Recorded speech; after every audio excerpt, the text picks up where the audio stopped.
بیٹھ جائے بھائی، جو بھائی جہاں کھڑا ہوا ہے وہیں پر بیٹھ جاوے. بہت قیمتی وقت ہے، عصر کے بعد کا وقت بہت قیمتی ہے. اول تو دوستو بزرگوں، پوری ہی زندگی جو بہت قیمتی ہے، جو اللہ تعالیٰ نے ہمیں 60-70 سال کی زندگی مرحمت فرمائی، یہی بہت قیمتی ہے. پھر عصر کی نماز کے بعد کا وقت تو اور زیادہ قیمتی ہے کہ حدیث پاک کا مفہوم ہے. اللہ تعالیٰ فرماتا ہے کہ تو فجر کی نماز کے بعد اور عصر کی نماز کے بعد تھوڑی دیر مجھے یاد کر لیا کر، میں درمیانی حصے میں تیری کفالت کروں گا.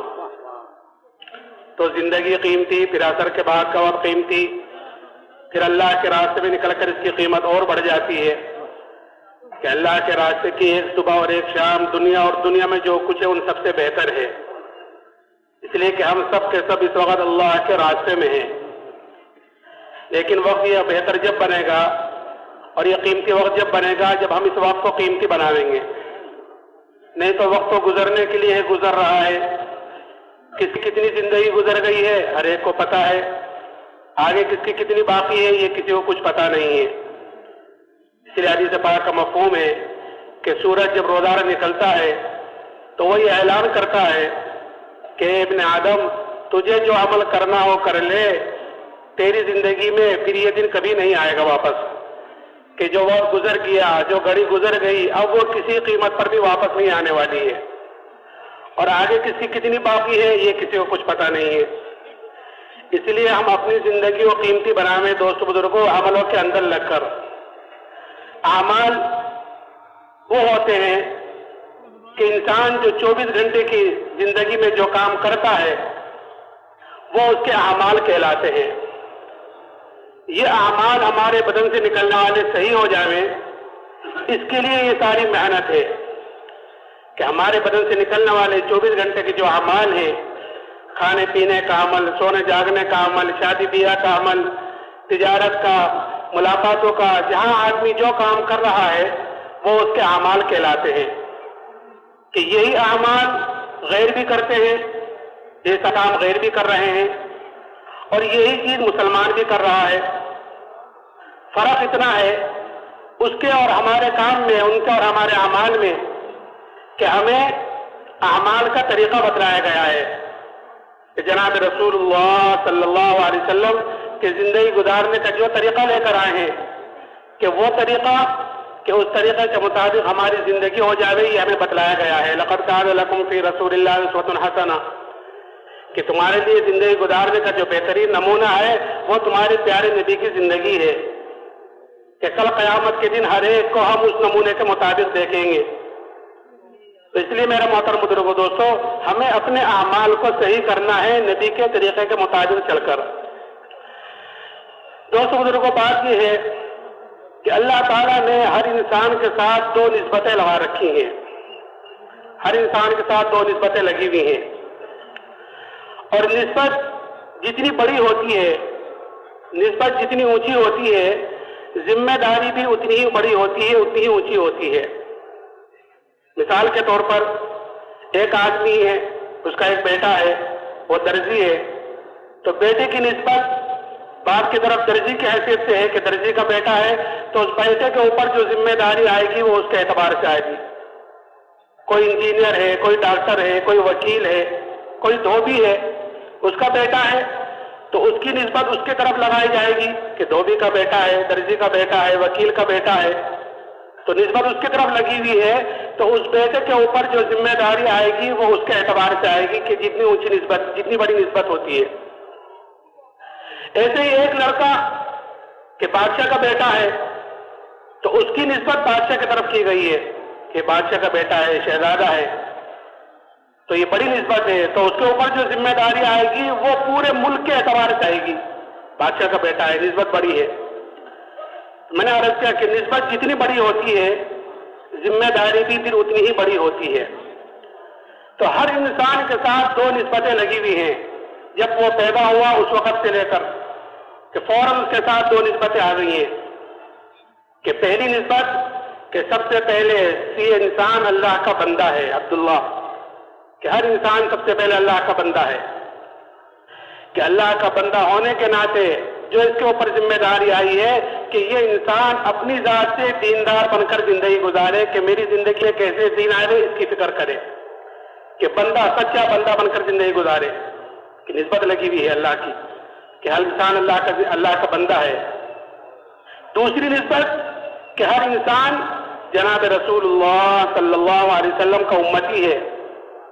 تو امتی ہونے کی نسبت جو اس کے اوپر ذمہ داری آئی ہے کہ وہ یہ ہے کہ اپنی زندگیوں میں دین کو لاتے ہوئے دوسروں کی فکر کرے، کہ یہ ذمہ داری بھی دے کر گئے ہیں حجۃ الوداع میں، بلغوا عنی ولو آیا، کہ دوسروں تک پہنچاؤ اگرچہ ایک ہی آیت کیوں نہ ہو، یعنی چھوٹی بات کیوں نہ ہو دین کی، کہ وہ دوسروں تک پہنچاؤ، یہ ذمہ داری بھی ہم پر ہے۔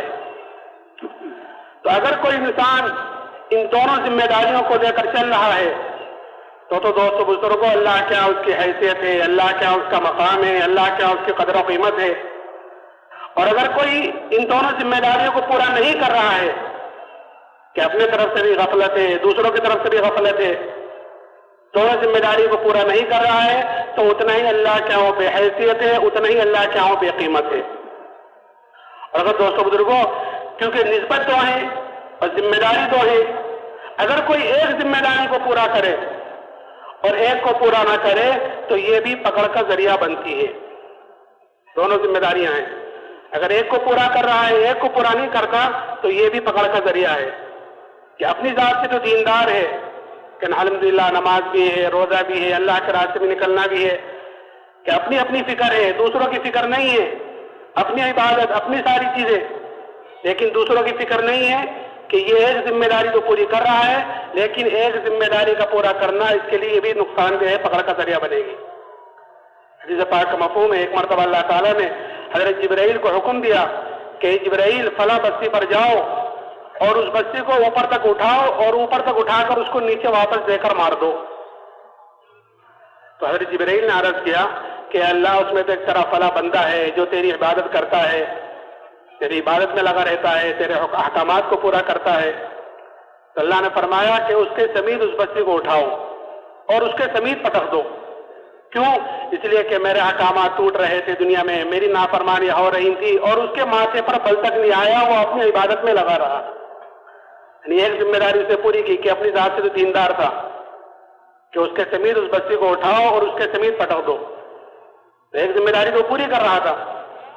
اچھا، اگر کوئی دوسروں ہی کے لیے ساری چیزیں ہوں، ساری دعوت، سارے مشورے، سارے اصول، ساری چیزیں، ساری تقاریر دوسروں ہی کے لیے، اور اپنے طرف سے غفلت برتے، اپنی زندگی دین سے دور ہو، عبادات سے دور ہو، تو پھر یہ بھی پکڑ کا ذریعہ بنے گی، باوجود اس کے کہ وہ ایک ذمہ داری پوری کر رہا ہے کہ تقاریر کے ذریعے یا دوسری چیزوں کے ذریعے کہ اپنی بات دوسروں تک پہنچا رہا ہے، یعنی دین کی بات پہنچا رہا ہے، لیکن خود عمل سے خالی ہے، تو یہ بھی پکڑ کا ذریعہ بنے گی۔ حدیث پاک کا مفہوم ہے کہ جب جنتی جنت میں چلے جائیں گے اور دوزخی دوزخ میں چلے جائیں گے تو بعض اہل جنت اہل دوزخ سے جا کر پوچھیں گے کہ تم دوزخ میں کیسے آ گئے ہو؟ ہم تو جو جنت میں گئے ہیں وہ تمہاری باتوں پر عمل کرنے کی وجہ سے گئے ہیں، تم ہمیں نماز کو، روزوں کو، تم ہمیں دین بتلاتے تھے، تم ہمیں آخرت اللہ رسول بتلاتے تھے، اس پر ہم نے عمل کیا ہے تو اس کی وجہ سے تو ہم جنت میں گئے ہیں، تم دوزخ میں کیسے آئے؟ تو وہ کہیں گے کہ ہم تم کو تو کہتے تھے لیکن خود عمل نہیں کرتے تھے، ایک ذمہ داری تو پوری کر رہے تھے کہ دوسروں تک تو بات پہنچا رہے تھے، لیکن خود کی زندگی عمل سے خالی تھی۔ اس لیے میرے محترم بزرگوں دوستو، ہمیں ان دونوں ذمہ داریوں کو ساتھ لے کر چلنا ہے۔ اس میں سب سے پہلی جو ذمہ داری ہے کہ انسان سب سے پہلے اپنے دین کی طرف سے فکر مند ہو کہ میری زندگی میں دین کیسے آوے۔ اور دوست بزرگوں، دین آتا ہے زندگیوں میں یقین کے راستے سے، کہ جیسے اس کے اندر کا یقین ہوگا اس کے بدن سے نکلنے والے اعمال ویسے ہوں گے۔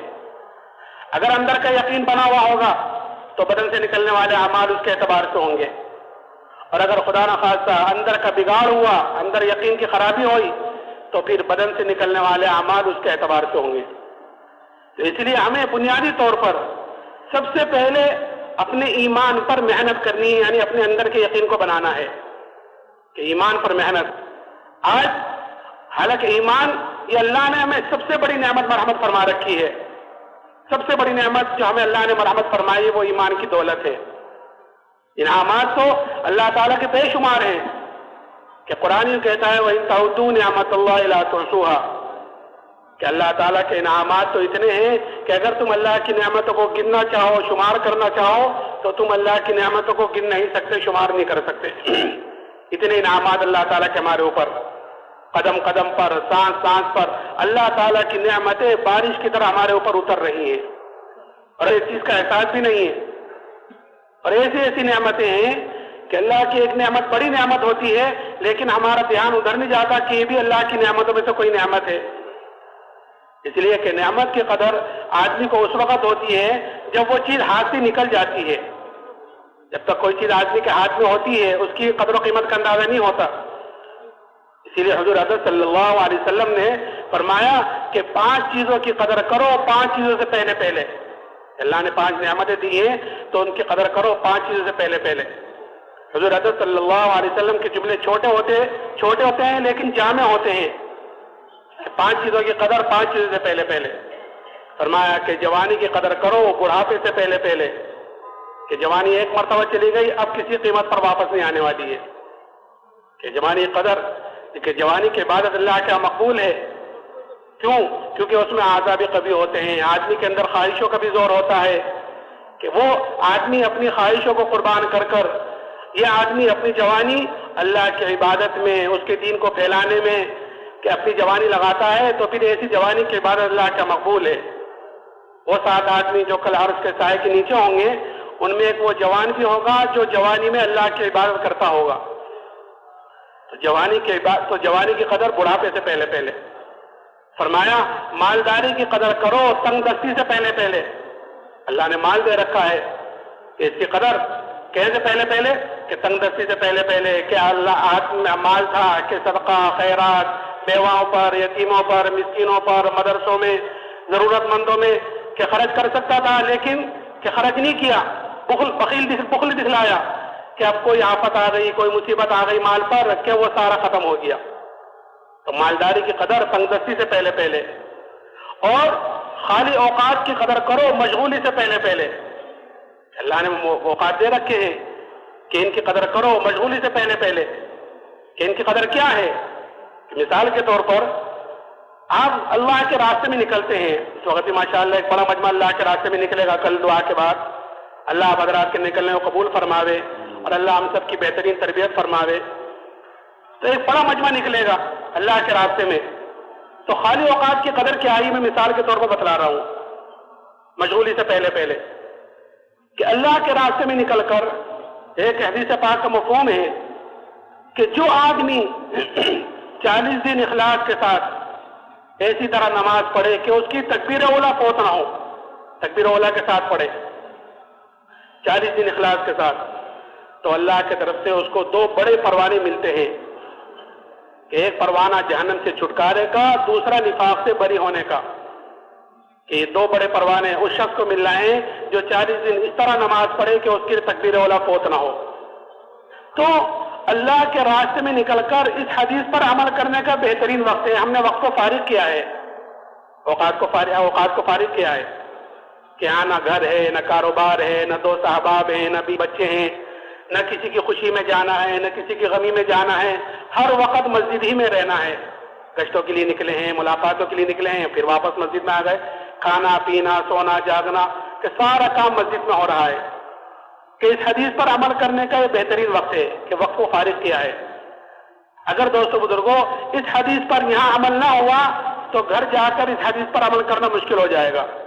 کیوں؟ کیونکہ گھر میں مشغولی ہے، کاروبار ہے، بیوی بچے ہیں، دوست احباب ہیں، کسی کی خوشی میں گئے ہیں، کسی کی غمی میں گئے ہیں، کہ 38 دن تک جماعت سے نماز پڑھی کہ ایک دن کی رکعت ایک نماز نکل گئی، ایک رکعت نکل گئی کہ اس فضیلت سے تو محروم ہو گیا۔ یہ میں نے مثال کے طور پر، تو خالی اوقات کی قدر مشغولی سے پہلے پہلے، اور کہ صحت کی قدر کرو بیماری سے پہلے پہلے، اور زندگی کی قدر کر لو موت سے پہلے پہلے۔ میں نے عرض کیا کہ اس پوری 5 چیزوں میں پوری زندگی کا خلاصہ آ گیا۔ میں نے کہا نا کہ حضور حضرت صلی اللہ علیہ وسلم کے جملے چھوٹے ہوتے ہیں لیکن جامع ہوتے ہیں، کہ پوری زندگی کا خلاصہ ان 5 چیزوں میں آ گیا۔ میں عرض کر رہا تھا کہ انعامات اللہ تعالیٰ کے بے شمار، اور نعمتوں کی قدر جب ہوتی ہے جب وہ چیز ہاتھ سے نکل جاتی ہے۔ جب تک کوئی چیز آدمی کے ہاتھ میں ہوتی ہے اس کی قدر و قیمت کا اندازہ نہیں ہوتا۔ کہ جب وہ چیز ہاتھ سے نکل جاتی ہے تو پتہ چلتا ہے کہ میں کتنی بڑی خیر سے محروم ہوا ہوں۔ تو دوستو بزرگوں، پھر یہی نہیں، یہ جو اللہ تعالیٰ نے ہمیں انعامات دے رکھے ہیں تو یہ خالی اس کے لیے نہیں ہے کہ ہم اپنی مرضی کے مطابق ان کو جہاں چاہیں جیسا چاہیں ان نعمتوں کو خرچ کر آ جائیں اور جس طرح جی چاہے اس کو ان نعمتوں کو کر آ جائیں، کہ نہیں، یہ انعامات اللہ تعالیٰ نے ہمیں دے رکھے ہیں۔ پھر ان تمام نعمتوں کا کل قیامت کے دن ہر آدمی سے سوال بھی ہوگا، پوچھا جائے گا کہ جو نعمتیں دی تھی تم نے اس پر کیا کام کیا ہے۔ ثم لتسألن یومئذ عن النعیم، کہ کل قیامت کے دن تم سے نعمتوں کے بارے میں ضرور سوال ہوگا، کہ کن نعمتوں کے بارے میں پوچھا جائے گا، کہ یہاں تک آیا ہے کہ ٹھنڈا پانی ہمیں ملا ہے تو یہ ٹھنڈا پانی بھی اللہ کی نعمتوں میں سے ایک نعمت ہے، کہ اس کے بارے میں بھی سوال ہوگا۔ درخت سے سایہ حاصل کیا ہے دھوپ سے بچنے کے لیے، گرمی سے بچنے کے لیے، کہ یہ بھی اللہ کی نعمتوں میں سے ایک نعمت ہے، کہ اس کے بارے میں بھی سوال ہوگا، ہر نعمت کے بارے میں سوال ہوگا۔ اسی لیے حضور اقدس صلی اللہ علیہ وسلم نے پیدائش سے لے کر موت تک ہر موقع کی دعا بھی بتلائی ہے اور ہر نعمت کے استعمال کا طریقہ بھی بتلایا ہے۔ اگر ہماری وہ چیزیں اس طریقے کے مطابق استعمال ہو رہی ہیں، اس طریقے پر کرنے کو بتلایا گیا ہے، تو دوستو بزرگوں، یہ نعمت ہمارے لیے خیر کا ذریعہ بنے گی، ہمارے لیے کامیابیوں کا ذریعہ بنے گی۔ اور اگر یہ نعمتیں اس طریقے پر استعمال نہیں ہو رہی ہیں جس طریقے پر استعمال کرنے کو بتلایا گیا ہے، تو دوستو بزرگوں، ہر نعمت کل قیامت کے دن پکڑ کا ذریعہ بنے گی، ہر نعمت۔ اللہ تعالیٰ حدیث میں آتا ہے کہ آدمی کا قدم اپنی جگہ سے نہیں ہو سکتا جب تک اس سے 4 سوال 4 باتیں نہ پوچھی جائیں، کہ زندگی کہاں گزاری ہے، جوانی کہاں گزاری ہے، مال کہاں سے کمایا، حلال کمایا کہ حرام کمایا، جائز کمایا کہ ناجائز کمایا، کہ جائز کمایا میرا ہو گیا، میں چاہوں جہاں چاہوں جس طرح چاہوں خرچ کروں، کہ نہیں، پھر اس کو خرچ کیسے کیا، اور جو جانتے تھے اس پر کیا عمل کیا۔ ساری چیزیں ہیں، اللہ نے نعمتیں دے رکھی، ہر آدمی جانتا ہے۔ تو اسی لیے حضور اقدس صلی اللہ علیہ وسلم نے ہر نعمت کے استعمال کا طریقہ بتلایا ہے۔ اگر اسی طریقے پر وہ چیز ہو رہی ہے تو اللہ کے یہاں کامیابی ہے۔ اسی لیے ایک مرتبہ سب گرمی میں دوپہر کے وقت حضرت ابوبکر صدیق رضی اللہ تعالیٰ عنہ مسجد میں تشریف لائے۔ تھوڑی دیر میں حضرت عمر رضی اللہ تعالیٰ عنہ آئے، تو حضرت عمر نے حضرت ابوبکر رضی اللہ تعالیٰ عنہ سے پوچھا کہ ابوبکر، گرمی ہے، دوپہر کا وقت ہے، تم یہاں پر؟ کہ عمر، بھوک کی سختی مجھے باہر لے کر آئی ہے، بھوک کی شدت باہر لے کر آئی ہے۔ کہ اچھا عمر تم کس لیے آئے ہو؟ کہ ابوبکر، میں بھی اسی لیے باہر آیا ہوں، بھوک کی سختی مجھے بھی باہر لے کر آئی ہے۔ یہ دونوں باتیں کر رہے تھے کہ اتنے میں جناب رسول اللہ صلی اللہ علیہ وسلم تشریف لائے، اور آپ نے ان دونوں سے پوچھا کہ گرمی ہے، دوپہر کا وقت ہے، تم دونوں کیا رسول اللہ بھوک کی شدت باہر لے کر آئی ہے؟ آپ نے فرمایا، قسم الذات علی کے جس کے قبضے میں میری جان ہے، میں بھی اسی لیے باہر آیا ہوں، بھوک کی وجہ سے۔ یہ تینوں حضرات باتیں کرتے ہوئے ایک صحابی حضرت ابو ایوب انصاری رضی اللہ تعالیٰ عنہ ان کے مکان پر تشریف لے گئے۔ وہ صحابی تو گھر میں نہیں تھے، گھر والوں نے اہلاً و سہلاً کہا، بٹھایا۔ تھوڑی دیر میں وہ صحابی آئے اور اپنے ساتھ کھجوروں کا بڑا سارا خوشہ توڑ کر لائے، اللہ کے حضرات کے سامنے پیش کیا۔ تو حضور نے فرمایا کہ اس میں سے پکی پکی لاتے ساری کیوں لائے؟ کہ یا رسول اللہ، ساری سے لے کر آئے ہیں، جو آپ کو پسند ہو آپ نوش فرما لیں، کچی پکی تر خشک۔ ان حضرات نے اتنے کھجور نوش فرمائی، ان صحابی نے ایک بکری کے بچے کو ذبح کیا اور کچھ کو بھونا، کچھ کو پکایا، اللہ کے حضرات کے سامنے پیش کیا۔ حضور حضرت صلی اللہ علیہ وسلم نے ایک روٹی کے ٹکڑے پر ایک گوشت کا ٹکڑا رکھ کر حضرت ابو ایوب انصاری کو دیا اور یہ فرمایا کہ یہ فاطمہ کو دے کر آؤ، اس نے بھی کئی دنوں سے ایسی کوئی چیز نہیں کھائی۔ تو وہ صحابی تو لے کر چلے گئے۔ یہ تینوں یہ کھانا نوش فرما رہے تھے اور آپ کی آنکھوں سے آنسو بہ رہے تھے، آپ رو رہے تھے، اور روتے ہوئے آپ نے فرمایا کہ یہی وہ نعمتیں ہیں جن کے کل قیامت کے دن ہم سے سوال ہوگا، پوچھا جائے گا کہ اللہ نے گوشت کھلایا، روٹی کھلائی، اللہ نے کہ کھجوریں کھلائی، کہ ان نعمتوں کے بارے میں پوچھا جائے گا ہم سے۔ جب آپ نے یہ بات فرمائی تو یہ بات ان دونوں ساتھیوں پر بڑی شاق گزری کہ یا رسول اللہ، ایک چیز کی مشقت کے بعد، ایک چیز کی بھوک کے بعد حاصل ہوئی ہے، کہ اس کے بارے میں بھی سوال ہوگا؟ آپ نے فرمایا ہاں، اس کے بارے میں بھی سوال ہوگا۔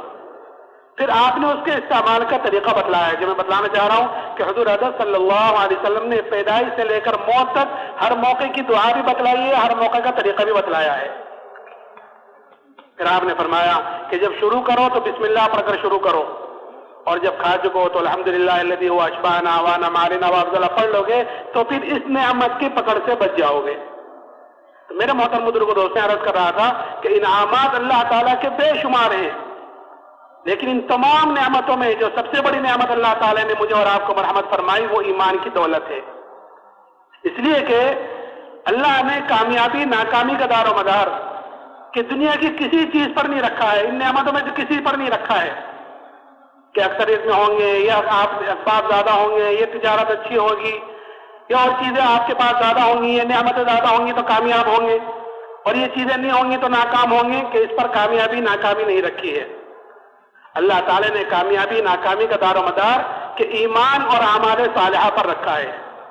کامیابی ناکامی کامیابی کی ضمانت ہے ایمان اور اعمال صالحہ، کہ ایمان کے بغیر تو کوئی عمل قابل قبول ہے ہی نہیں، اور ایمان اعمال صالحہ نہیں ہے تو پھر کل قیامت کے دن اس کی سزا بھگتنی پڑے گی، نہیں تو اللہ غفور الرحیم ہے، اللہ معاف کر دے تو پھر اسے کون پوچھنے والا ہے۔ تو ہمیں اللہ نے جو سب سے بڑی نعمت دی ہے وہ ایمان کی دولت ہے۔ اللہ ہمیں اس ایمان کی قدر کرنے کی توفیق عطا فرمائے۔ آج دوستو بزرگوں، مسلمانوں کے اندر سے اس ایمان کی قدر و قیمت ختم ہو گئی، اور ختم کیوں ہوئی ہے؟ کہ ختم اس لیے ہو گئی ہے کہ جو چیز آدمی کو بغیر محنت کے، بغیر مجاہدے کے، بغیر قربانیوں کے جو چیز آدمی کو چیز ملتی ہے، آدمی کے اندر اس کی قدر و قیمت کم ہوتی ہے، بلکہ اس کے جو چیز آدمی محنت کر کر حاصل کرتا ہے، کہ جس چیز پر آدمی کا جان مال وقت لگتا ہے کہ اس کی قدر و قیمت زیادہ ہوتی ہے، اور جو چیز آدمی کو بغیر محنت مل جاتی ہے، جیسے کوئی وراثت میں کوئی چیز مل جاتی ہے، جیسے بچے کو، لڑکے کو وراثت میں، باپ کی وراثت میں کوئی چیز مل گئی، تو وہ قدر و قیمت اس کے اندر نہیں ہوگی جو محنت کر کر حاصل کرے گا۔ تو ایمان کیونکہ ہمیں بغیر محنت کے ملا ہوا ہے کہ وراثت میں، کہ خاندان مسلمان، دادا پردادا مسلمان، باپ مسلمان، ہم مسلمان گھر میں پیدا ہوئے، الحمدللہ ہم بھی مسلمان، اس لیے ہمارے اندر اس ایمان کی قدر و قیمت کم ہے۔ اسی لیے حضور اقدس صلی اللہ علیہ وسلم نے ایمان والے کی قدر و قیمت بتلائی، اور یہ ایمان والے کی قدر و قیمت صحابہ کے اندر اتاری، کہ کیا قدر بتلائی؟ کہ یہ قدر بتلائی کہ جب تک ایمان والا اس دنیا میں موجود رہے گا، اللہ کی ہاں تمہاری یہ قدر ہے کہ جب تک اللہ اللہ ایک بھی کہنے والا موجود رہے گا، یعنی ایمان والا رہے گا، کہ اللہ تعالیٰ اس سات و زمین آسمان کے نظام کو باقی رکھے گا ایک ایمان والے کی وجہ سے۔ تو کروڑوں مسلمان ہیں الحمدللہ، کہ سب دنیا سے چلے جائیں اور ہم میں سے ایک باقی رہ جائے تو اس ایک کی وجہ سے اللہ تعالیٰ اس سات و زمین آسمان کے نظام کو باقی رکھے گا۔ یہ قدر بتلائیے، اور قیمت کیا بتلائی؟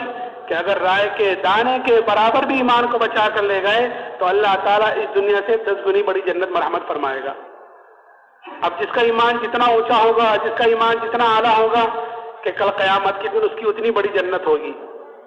تو یہ اللہ نے ہمیں دعوت و تبلیغ والا جو کام دیا ہے، اللہ کے راستے میں جو نکالا جاتا ہے، وہ اپنے ایمان کو بنانے کے لیے نکالا جاتا ہے، اپنے اندر کے یقین کو بنانے کے لیے نکالا جاتا ہے، کہ جب اندر کا یقین صحیح ہوگا، اندر کا یقین بنے گا تو بدن سے نکلنے والے اعمال جاندار ہوں گے، اور اگر اندر کا یقین خراب ہوگا تو پھر بدن سے نکلنے والے اعمال خراب ہوں گے۔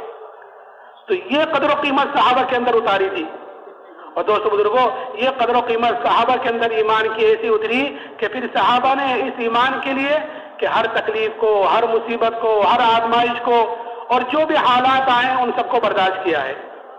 کیونکہ آدمی کے اندر جب کسی چیز کی قدر و قیمت اتر جاتی ہے تو آدمی اس کے لیے ہر تکلیف مصیبت کو برداشت کرتا ہے، اور آدمی اس کے لیے اپنی جان مال ساری چیز جھونک دیتا ہے، یہ چیز کی قدر و قیمت اندر اتر جاتی ہے۔ صحابہ کے اندر یہ قدر و قیمت اتری تھی، اس لیے ہر تکلیف اور مصیبت کو برداشت کیا۔ ایک صحابی حضرت خباب بن عرد رضی اللہ تعالیٰ عنہ، ان سے ایک مرتبہ حضرت عمر رضی اللہ تعالیٰ نے پوچھا کہ خباب، ان تکالیف کی تفصیل بتلاؤ جو ایمان کی وجہ سے تم پر آئی ہیں، جو حالات ایمان کی وجہ سے تم پر آئے ہیں، تو ان کی تفصیل کو بتلاؤ۔ تو حضرت خباب نے فرمایا، امیر المومنین آپ ذرا میری کمر دیکھیں۔ جب کمر دیکھی تو حضرت عمر نے فرمایا، اے خباب، ایسی کمر کسی کی نہیں دیکھی جیسی تمہاری ہے۔ تو خباب نے فرمایا، امیر المومنین مجھے تو آگ کے انگاروں پر لٹا کر گھسیٹا جاتا تھا، اور میری چربی سے، میرے خون سے وہ آگ بجھتی تھی، کہیں کی وجہ سے، کہ ایمان کی وجہ سے۔ ایک عورت کے غلام تھے، جب اس کو یہ پتا چلا کہ جناب رسول اللہ صلی اللہ علیہ وسلم سے ملتے ہیں تو سریے کو گرم کر کر اس سے ان کے بدن کو داغ دیتی تھی، سزا کے طور پر کہ یہ تو ایمان سے پھر جائیں نہیں تو اس سزا کو بھگتے. لیکن جیسے میں نے کہا آدمی کے اندر جب کسی چیز کی قدر و قیمت اتر جاتی ہے تو پھر آدمی اس کے لیے تمام حالات سے لڑ لیتا ہے، تمام پریشانیوں سے، دشواریاں کہ اس کے لیے برداشت کرنا آسان ہو جاتا ہے جس کی قدر و قیمت اندر اتر جاتی ہے. تو ایمان کی قدر و قیمت اتری ہوئی تھی، اس لیے ان حالات کا، ان مصیبتوں کا برداشت کرنا آسان ہوا. اور پھر اتنا ہی نہیں، جب فتوحات کا دروازہ کھلا اللہ کی طرف سے، اس لیے کہ مومن کی علامت بتلائی گئی ہے کہ مومن ایمان والا جو کام کرتا ہے، نماز پڑھی ہے، روزہ رکھا ہے، سردی گرمی دھوپ برداشت کی ہے اللہ کے لیے، اللہ کے راستے میں نکل کر، کہ جو بھی عمل کرتا ہے ایمان والا کہ وہ اس کا بدلہ وہ دنیا میں نہیں چاہتا بلکہ اس کا بدلہ وہ آخرت میں چاہتا ہے. اس لیے کہ اس کو پتا ہے دنیا میں جو ملے گا وہ تھوڑا ملے گا اور وقتی ملے گا، آخرت کے اعتبار سے تھوڑا اور وقتی کہ موت تک. اور آخرت میں جو ملے گا عمل کا بدلہ وہ دنیا سے بہت زیادہ ملے گا اور ہمیشہ کے لیے ملے گا. اس لیے مومن اپنے نیک عمل کا بدلہ دنیا میں نہیں چاہتا، اور جو کام کرتا ہے کہ وہ اپنے اللہ کو راضی کرنے کے لیے کرتا ہے. کوئی دیکھ رہا ہے نہیں دیکھ رہا ہے، کوئی خوش ہے نہ خوش ہے، کہ اس کی پرواہ نہیں ہے کہ میرا اللہ مجھ سے راضی ہو جائے یہ اصل ہے، اس کے لیے کام کرتا ہے. ہاں کہ اللہ کے معاملے میں کسی کی نہیں سنتا، میں تو اللہ کے لیے کر رہا ہوں. میں اپنی شادی بیاہ کہ میں تو مجھے طریقہ بتلایا گیا ہے جناب رسول اللہ صلی اللہ علیہ وسلم کا کہ میں اس طریقے کے مطابق کر رہا ہوں، کہ میں زندگی گزار رہا ہوں اس طریقے کے مطابق کہ جس طریقے پر مجھے طریقہ زندگی گزارنے کو بتلایا گیا ہے. چاہے کوئی کچھ بھی کہتا رہے مجھے اس کی کوئی پرواہ نہیں ہے کہ اللہ کا حکم ہے. ما آتاکم الرسول فخذوہ وما نہاکم عنہ فانتہوا، کہ جو کچھ تم کو تمہارے پیارے نبی صلی اللہ علیہ وسلم لے اسے لے لو اور جس سے روکے اس سے رک جاؤ. میں نے کہا مومن اپنے نیک عمل کا بدل، اسی لیے حضور اکرم صلی اللہ علیہ وسلم نے حضرت ابو ذر سے فرمایا تھا کہ ابو ذر اللہ کے معاملے میں کسی ملامت کرنے والے کی ملامت کی پرواہ نہ کرنا، کسی ملامت کرنے والے کی ملامت کی پرواہ نہ کرنا. تو مومن اپنے نیک عمل کا بدلہ دنیا میں نہیں چاہتا، اور جو کام کرتا ہے کہ وہ اپنے اللہ کو راضی کرنے کے لیے کرتا ہے. اسی لیے جب فتوحات کا دروازہ کھلا تو یہی حضرت خباب جن کی تفصیل میں نے بتلائی کہ اس پر رویا کرتے تھے کہیں ہماری تکلیفوں کا، ہماری مشقتوں کا بدلہ کہیں دنیا میں تو نہیں مل رہا ہے. اس لیے کہ حضور اکرم صلی اللہ علیہ وسلم نے جہاں ایمان کی، ایمان والے کی قدر و قیمت بتلائی، وہاں اس دنیا کی حیثیت بھی بتلائی تاکہ ہم دنیا میں اتنا لگے جتنی اس کی ضرورت ہے، کہ اس دنیا کی حیثیت بھی بتلائی. ایک مرتبہ آپ کا گزر ہوا اس کوڑے دار پر سے، ایک بکری کے بچے کو دیکھا جو کن کٹا ہوا، پھولا ہوا، سڑا ہوا، مرا ہوا، پڑا ہوا ہے. آپ نے پوچھا اپنے صحابہ سے کہ کوئی ہے جو اس کو 1 درہم میں خریدے؟ کیا رسول اللہ خریدنا؟ اس کو تو کوئی ہبہ کرے اور ہدیہ دے تو بھی کوئی لینے کو تیار نہ ہو، اور یہاں سے تو آگے بڑھیں جلدی ہے، بدبو آ رہی ہے. تو آپ نے فرمایا اللہ کے نزدیک دنیا اس سے کہیں زیادہ گئی گزری چیز ہے، یہ چیز اتاری اندر.